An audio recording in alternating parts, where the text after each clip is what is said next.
You know, they say if you're a hammer, everything looks like a nail. Today we're going to make a Lazy Susan. My wife and I are working on remodeling our kitchen.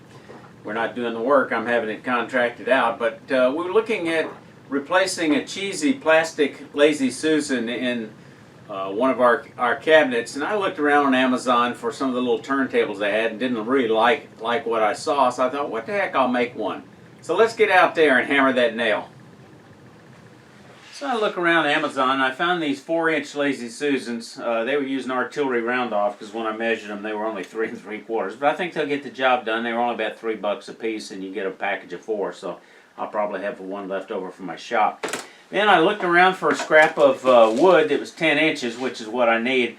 And all I could find was this pine board, but I think by the time I paint it white, probably, or stain it, it'll look fine in the kitchen cabinet for spices. So I'm taking this large compass and I set it at 5 1/8 to give myself just a little bit of room. And now we're just going to mark it. Push down, mark that hole a little bit, take it over to the bandsaw and cut it out. You know me, I like to show you more than one way to do things. If you're going to cut this freehand on a bandsaw, what I have found is if you draw your circle with a large compass, I think I got this at Harbor Freight, then tighten up this, then draw a second one, maybe 1/8 of an inch larger, and then saw in between those two things, because believe it or not, you can be more accurate when you have a target like that. Now, that's one technique. The other technique I'm going to show you is a super chintzy little circle jig. First thing we're going to do is drill a hole in here. So let's just drill a 1/8 inch hole. Then we're going to use a finishing nail that'll fit snugly in there. And I made a cheesy little circle cutting jig some years ago. It's nothing fancy, just a board. I put a cleat on it, you know, to go in the runner here. And it came, matter of fact, this was from my old bandsaw. I knocked it loose and glued it. Haven't used it probably since I got this bandsaw, because I can tell the hole is off just a little bit, but that's okay. So I measure 5 inches from the blade out and mark the little line. And that little line, I'm actually going to hammer this nail down in there. Bit of a challenge. I know some of y'all are skilled woodworkers and could do a much better job with this. Where did I put my hammer? I said I was a hammer. Okay, we're just going to tap this in. And now it'll spin on that nail. So what I do is I turn the saw on, I slide this in and then spin it. Put on some ear protection, turn on the dust collector.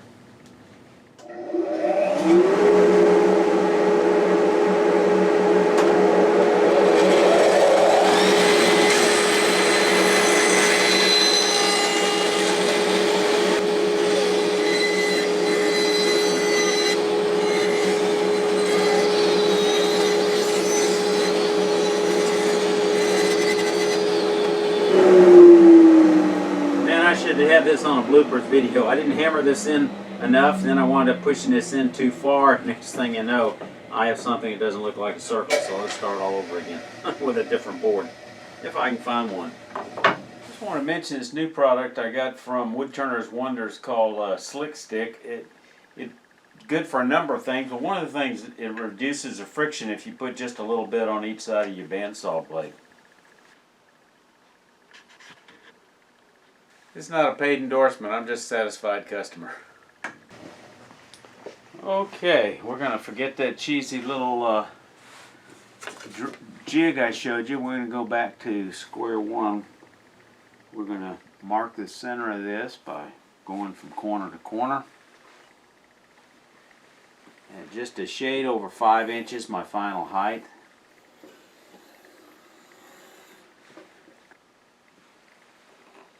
Now what I'm hoping for is that the base will be strong enough to support the Lazy Susan. Otherwise I've got to come back and put another base on it. We'll see how that goes. Okay. Let's go over to the bandsaw. Cut this out.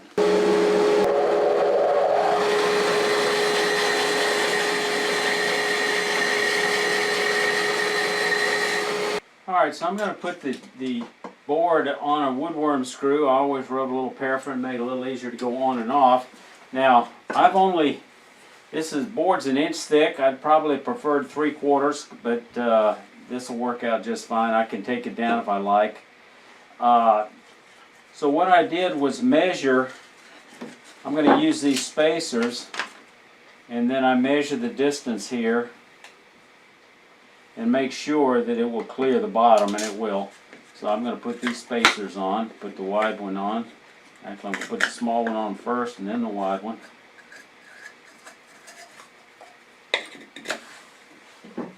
And now,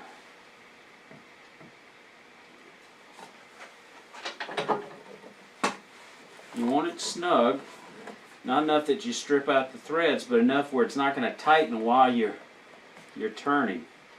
Next thing I'm going to do is I'm going to go ahead and bring up the tailstock for support.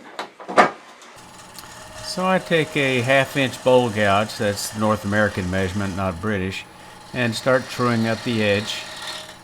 Doesn't take much. And then I roll the flute over a little bit and kind of clean up the corner edges a little bit with kind of a shear scrape on the bottom edge, and come around and do the same thing on the top edge. Then I come in about 1/4 inch and start what's going to be a little inside rim, and I clean out. It's easier to remove a little bit of wood here with the bowl gouge, just with this push cut, and then I'll come back later and clean it up with a flat nose scraper. Gotta be careful not to go too deep, because I do have a woodworm screw on the other side. So now I'm coming in and cleaning up the corner with my beading and parting tool.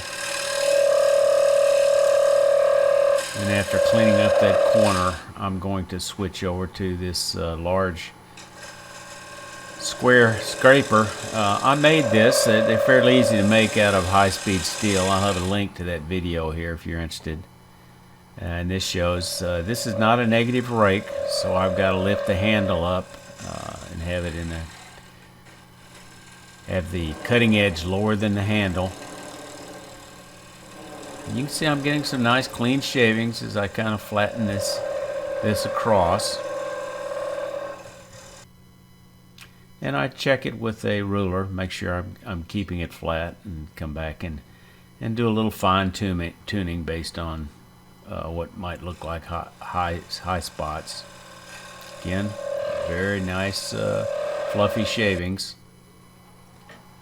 Now I'm coming into the middle, pushing down to get rid of that bump. I've removed the tailstock support. It doesn't take long to kind of remove that little bump in the middle, and then I'll come back and clean that up with that square scraper.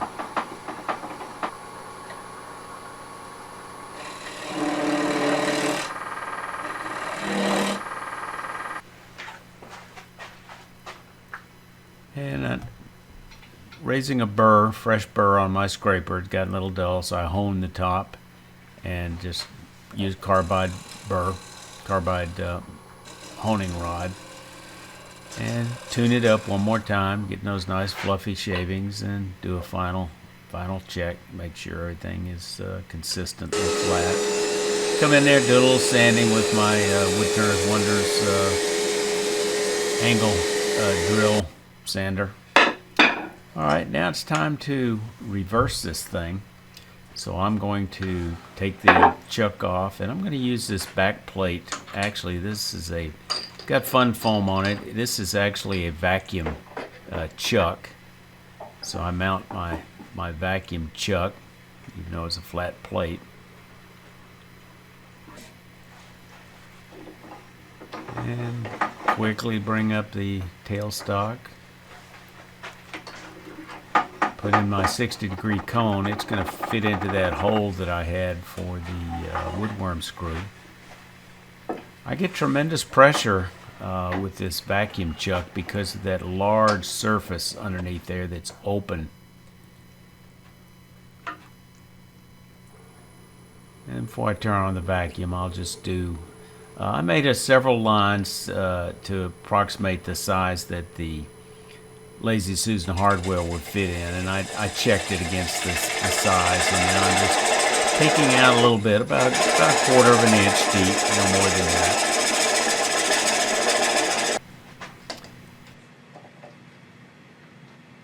About 3/8 of an inch, so I want to recess about 3/4 of an inch, or correction, 1/4 of an inch. So I'm just going to remove some bulk wood. I don't have to worry about the middle, because the hole in here will fit over top of it. Actually, it will help me center it.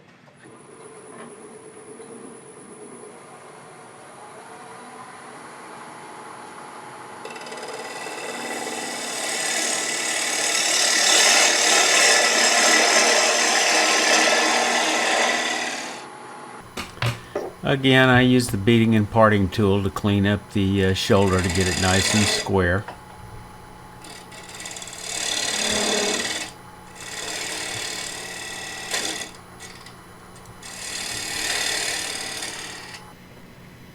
Here's my rotary adapter with my vacuum chuck, so I can go ahead and turn it on. To tell you the truth, I really don't need it, other than it's a little easier to get in there with a scraper, but if it wasn't for that, I could have done without the vacuum chuck. And this looks like a good clean fit.